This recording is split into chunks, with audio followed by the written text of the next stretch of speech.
உடன்கட்டை ஏறுதல், சதி அப்படின்னு ஒரு பழக்கம் முற்காலத்தில் இருந்ததாக சொல்லுவாங்க. அப்போ ஒரு உயிரை உயிரோடு வைத்து எரிக்கும்போது அதை வேடிக்கை பார்க்குற மக்கள் அந்த உயிரை எரிக்கிறமே அது தப்புங்கிற உணர்வு இல்லாமல், இல்லை அது தப்புன்னு தெரிஞ்சும் அதை பற்றி பேசாமல் அது சரிதான் அப்படின்னு இருந்தாங்கன்னா அந்த மக்கள் எந்த அளவு ஒரு மூட நம்பிக்கையிலையும் ஒரு கொடூர எண்ணத்தை, கொடூர நிலையை உணர முடியாமல், மூளையால் உணர முடியாத நிலையிலையும் இருந்திருப்பாங்க. அது எவ்வளவு ஒரு சங்கடமான, ஒரு மூடத்தனமான நிலைமை. கொஞ்சம் சிந்திச்சு பாருங்கள். ஒரு உயிரை எரிக்கிறாங்க, அதை வேடிக்கை பார்த்துட்டு இருக்காங்க. காரணம், அவங்க பெரிய கொலகாரியே யாரும் இல்லை, கணவனை இழந்ததற்காக. அது எப்படி ஒரு கொடுமையான நிலை இல்லையா?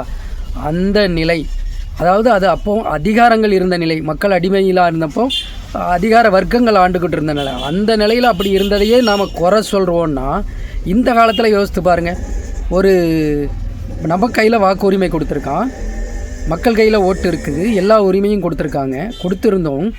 ஒரு தேர்தல், சரியாக நடக்க வேண்டிய தேர்தல், தவறான நபர்களை, குற்றவாளிகளை அந்த இடத்துல தூக்கி வைக்கிறதுக்காக மேட்ச் ஃபிக்ஸிங் தேர்தலாக, தவறான தேர்தலாக மாற்றப்படும் போது, தவறான தேர்தலாக மாறினா அதனோட நிலைமை என்ன இருக்குது? ஒரு இடத்துல கூட நிர்வாகம் இருக்காது. ரோடு போட்டால் தப்பாக நடக்கும், சாலை வசதி தப்பாக நடக்கும், அப்பாவி பணம் இல்லாமல் போனான்னா நியாயம் கிடைக்காது, அரசு அதிகாரிகளால் துரத்தப்படுவான், பலமுறை அலக்களிக்கப்படுவான். கூட்டமாக சேர்ந்து பெருங்கூட்டமாக ஜாக்டோஜியோ மாதிரி அமைப்புகள் போராடினா ஒரு நியாயம் கிடைக்கும். சாதாரண பணியாளர்கள் 100-200 பேர் போராடினா லத்தி சார்ஜும் விரட்டி அடிக்கப்படுவார்கள். 40-50 நாளுகளாக அவங்கள வேடிக்கை பார்த்துக்கிட்டு இருக்கோம். அவங்க போராடுறதை பார்த்து மனசுக்குள்ளே சிரிச்சுக்கிட்டு வேடிக்கை பார்த்துக்கிட்டு இருப்பாங்க. இப்படி ஒரு சூழ்நிலை எவ்வளோ ஒரு கொடூரமான நிலை. அடிமைகளை விட அடிமைகளாக நடத்தப்பட்டாதானே அவங்க யார் அவங்க போராடினா யார் கண்டுக்கணும்?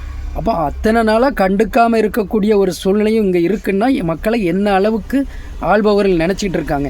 ஸோ அப்படிப்பட்டவர்கள் நிர்வாகத்துக்கு வரக்கூடிய ஒரு தவறான தேர்தலாக ஒரு தேர்தல் நடக்கும் பொழுது அந்த தேர்தலையும் பற்றி சிந்திக்காமல் இதில் ஓட்டு போடணும் கடமை, இதில் ஓட்டு போட்டுறதை விட்டால் வேறு வழியே கிடையாது, குடிமகனுக்கு வேறு வழியே கிடையாது, நாமெல்லாம் அடிமைகள்ங்கிற மாதிரி அது எந்த ஒரு பகுத்தறிவு சிந்தனையும் இல்லாமல் இவ்வளவு சுதந்திரத்தை கொடுத்து, இவ்வளவு மீடியா, இவ்வளவு பகிரும் திறமை இருந்தும், இவ்வளவு கல்வி கொடுத்தும் அதை கூட சிந்திக்கலைன்னா அப்போ அந்த உடன்கட்டை ஏறுதலை வேடிக்கை பார்த்த மக்களை விட மேட்ச் ஃபிக்ஸிங் தேர்தலில் ஓட்டு போடுற அந்த மக்கள் எவ்வளவு கொடூரமானவர்கள், எவ்வளவு சிந்தனையற்று, எவ்வளவு மூடர்களாக இருக்கிறார்கள், பகுத்தறிவற்ற அப்படிங்கிறத சிந்திச்சு பாருங்கள். அந்த டைமில் மூடர்களாக இருந்தாங்க, கல்வி அறிவு இல்லை, சில அதிகாரத்துக்கு உட்பட்டு இருந்தாங்க, பரவாயில்ல.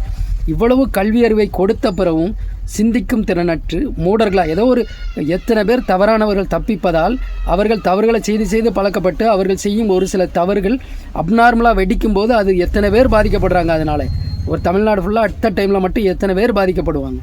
ஸோ எவ்வளோ அந்த ஓட்டு வாக்குரிமை மேட்ச் ஃபிக்ஸிங் தேர்தலாக மாறுறத உணர முடியாத அளவுக்கு அதில் ஓட்டு போடுறதுக்கு இவங்க அடிச்சுட்டு கிடக்கிறாங்க. அப்படின்னா எவ்வளவு பெரிய கொடூர மனம் படைத்தவர்கள், அதாவது கொடூர மனம்ங்கிறத விட எந்த அளவுக்கு மூடர்களாக இவங்க இருக்காங்க. மேட்ச் ஃபிக்ஸிங் தேர்தலில் ஓட்டு போட்டே ஆகணும்னு நிலையாக நிற்கிறாங்க. சிந்தியுங்கள் மக்களே, சிந்திப்பதற்காகத்தான் இந்த வீடியோவை போட்டிருக்கேன். சிந்தியுங்கள்.